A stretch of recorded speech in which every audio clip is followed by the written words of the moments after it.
You need a receipt? Yes, please.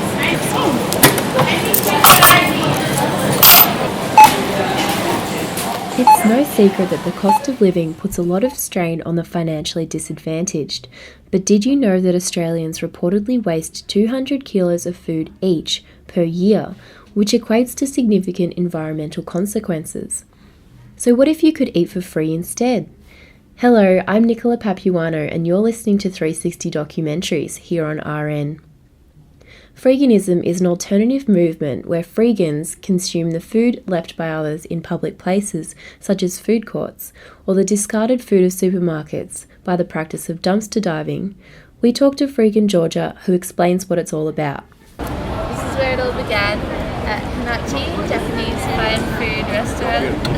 Notoriously famous for making its meals as soon as you order them, and good cheap Japanese curries. Debatably not as good as Dondon's, but if you're just getting what you can find, then it's pretty good. Especially like in winter, it's that warm party meal. It's like steamy and tasty, and the rice fills you up, and it just like kind of fixes everything. And when you go from being cold and starving and like desperate to being like satisfied, so I feel like Hanachi's done a lot for me. After Hanachi, Georgia took us to the new Emporium food court, just in time for the lunch rush.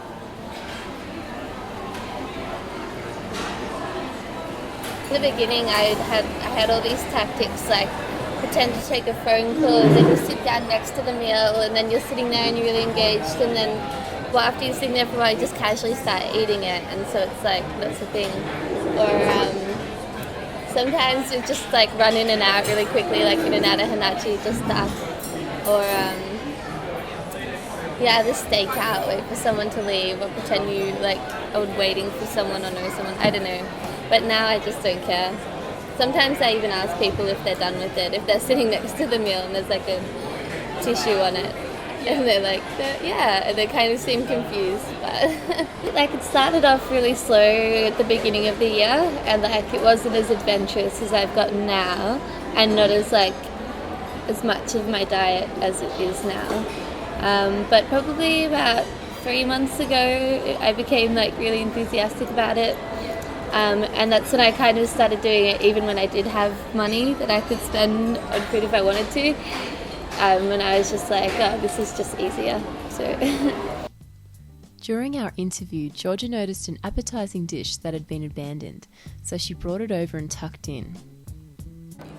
Well, looks like some sort of teriyaki noodle maybe.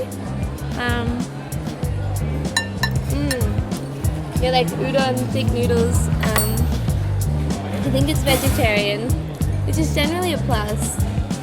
And plenty of different veggies, some greens, some carrot. Oh no, that's probably chicken. I've gotten like comments from other people eating around me when I've taken stuff, yeah. Just like, get a job, or like, are you, because I think they realize exactly what I'm doing. I thought people would be too confused, but like, yeah, they were straight up like, oh, get a job, or like, you're disgusting, you know where that's been? Or like, I don't know, it's just weird.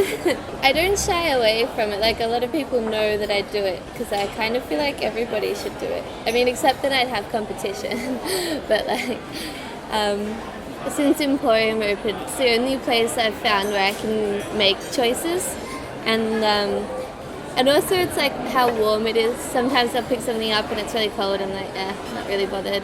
Yeah, I just kind of believe that I have the best immune system in the world, and I haven't gotten sick from it yet, so I kind of like going on that streak. I'm sure it'll happen eventually, but I stay away from like seafood and that sort of stuff, obviously. And like I used to carry around my own spoon if I wanted to eat yogurt. I had my own spoon if I was feeling weird about using other people's things, like a pair of chopsticks. But like, I think the one hard bit to get over sometimes is like eating someone else's burger from where they ate it, because you can't always go from the other side because it's not enough burger or something. But I'm probably not gonna die from herpes, but I might die from starvation, so. But I like to dress up nicely. Well, when I first started, dress up nicely so that I looked less likely to, I don't know, but now I don't really care as much.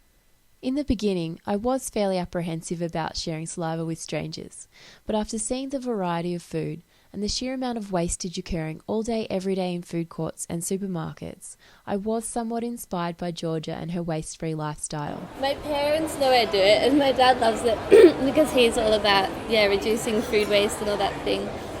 And I always wonder like how I was sometimes thinking about like a system, because they take the food and then they put it like on these little tables and then they scrape it in the bin and take the stuff to wash.